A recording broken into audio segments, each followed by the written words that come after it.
तुकाराम तुकाराम तुकाराम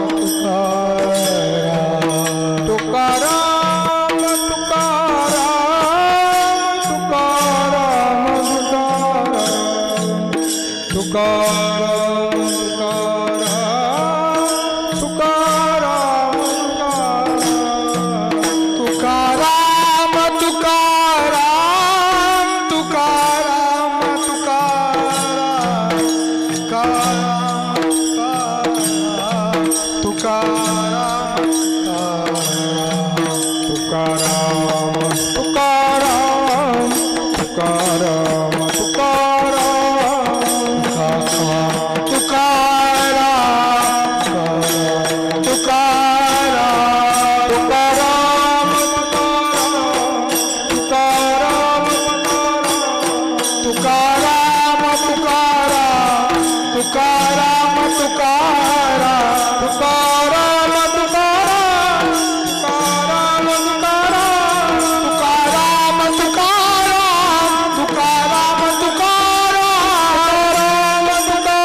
तुका म्हणे मागा नाय व्रतीवारी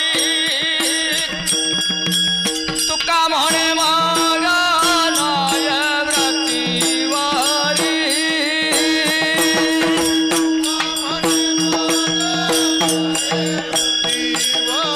तुका म्हणे मग नाय वृत्तीवारी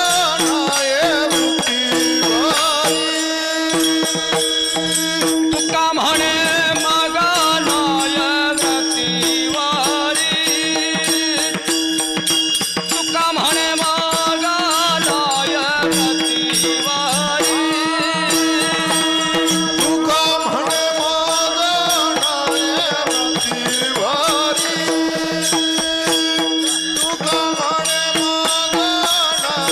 वृत्तीवारी सुखाचे शेजारी पहुडेण सुखाचे शेजारी पहुडेण सुखाचे शेजारी पहुडेण ऐसे वर्वे माझा दावी नारायणा ऐसे वर्वे माझा दावी नारायणा शेजारी पौडरीन सुखाचे शेजारी पौडरीन सुखाचे शेजारी ऐसे वर्णे माझा दावी नारायणा ऐसे वर्णे माझा दावी नारायणा तुका म्हणे मागा नाय व्रतीवारी तुका म्हणे मागा नाय व्रतीवारी तुका म्हणे मागा नाय वृत्तीवारी तुका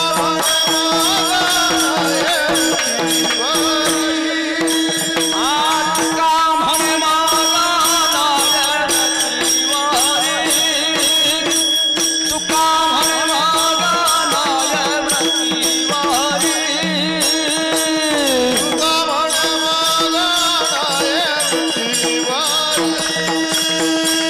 तुका म्हणे मागा नाय वृत्तीवारी सुखाचे शेजारी पहुडेण सुखाचे शेजारी पहुडेण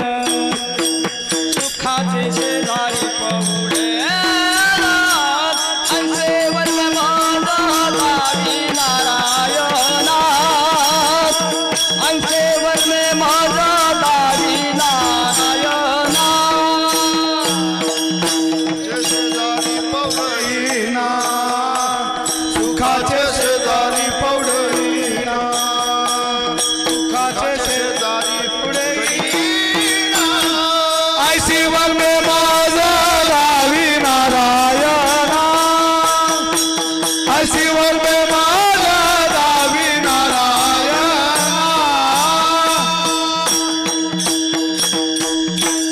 सर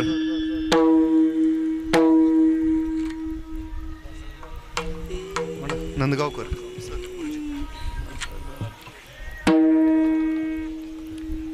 आईच्या वर माझा दावी नारायण आईच्या वर माझा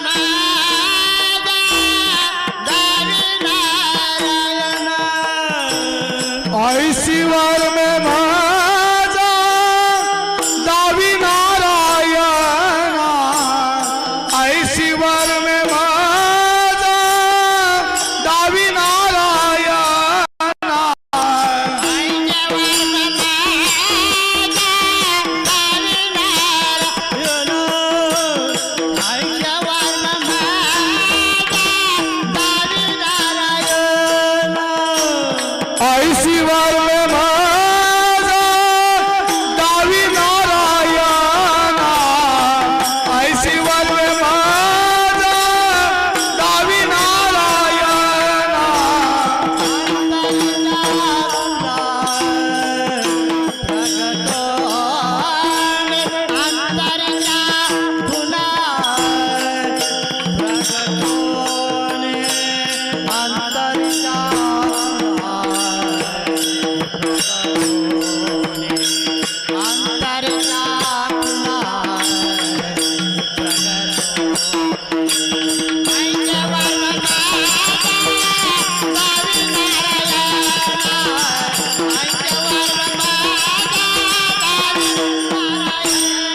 अंतरच्या खुना प्रगटोनी अंतरच्या खुना प्रगटोनी अंतरच्या खुना प्रगटोनी अंतरच्या खुना प्रगटोनी ऐशीवर में माझा दावी नारायणा ऐशीवर में माझा दावी नारायणा अंतरीच्या खुना प्रगटोनी अंतरिच्या तुला प्रगट अंतरिच्या तुला प्रगट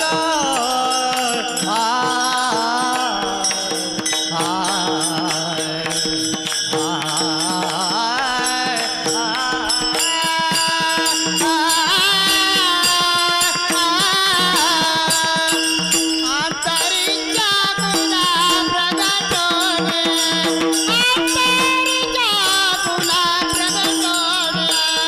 अंतरिच्या तुला प्रगटोने अंतरिच्या तुला प्रगटोने अंतरिच्या तुला प्रगटोने आईच्या वर माझा दावी नारायणा ऐशीवर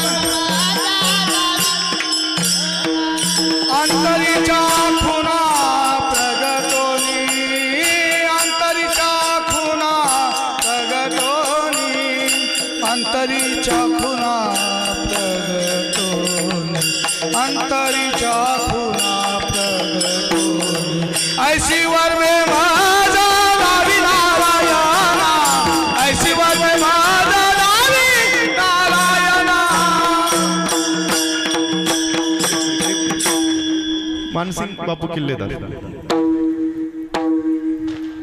ऐशीवर में माझा ऐशीवर में माझा ऐशीवर में माझा दावी नारायणा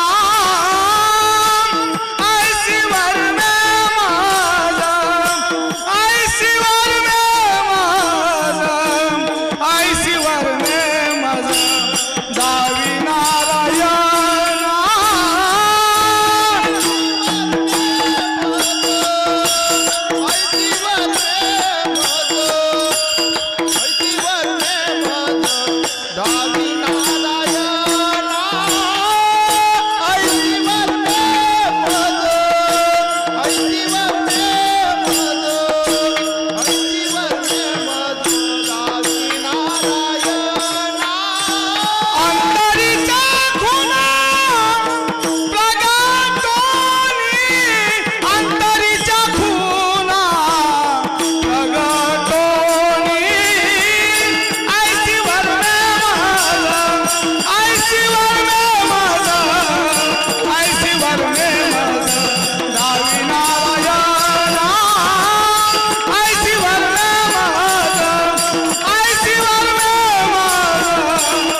झाली की आमचे आत्ता परवा आपले वारकरी शशिकांत निंबाळकर गेले. ती चाल ही म्हणा, शशिकांत निंबाळकर वडापुरीचे ते वारले, तर ही ती चाल आत्ता म्हणल्या मला त्यांची काय झाली आठवण. नुकतीच परवा त्यांचं देहावसान झालं. वयानं काही नाही पण आजारानं देहावसान झालं. उत्सव सुरू असल्यामुळे काही जाता आलं नाही, हा भाग वेगळा, पण त्यांची आठवण झाली. असो, अशा पद्धतीनं भगवंताच्या समोर सेवा करावी, संतांची सेवा करावी हा भाव महाराजांनी व्यक्त केला. तसं ज्यांचं पुण्यस्मरण आहे त्यांनी सेवेचा दृढ भाव ठेवून पंढररायाची सेवा केली आणि त्याचं फल म्हणून आज तागायत यांच्या घराण्यामध्ये आमच्या पप्पू महाराजापर्यंत अशा पद्धतीनं सेवेचा दृढ भाव ठेवून पंढररायाची सेवा होते. अशी सेवा तुकोबरायांनी पंढररायाची सेवा करून घ्यावी अशीच तुकोबरायांचरणी प्रार्थना. विठ्ठल जय जय विठ्ठल जय जय विठ्ठल, विठ्ठल जय जय विठ्ठल, जय विठ्ठल.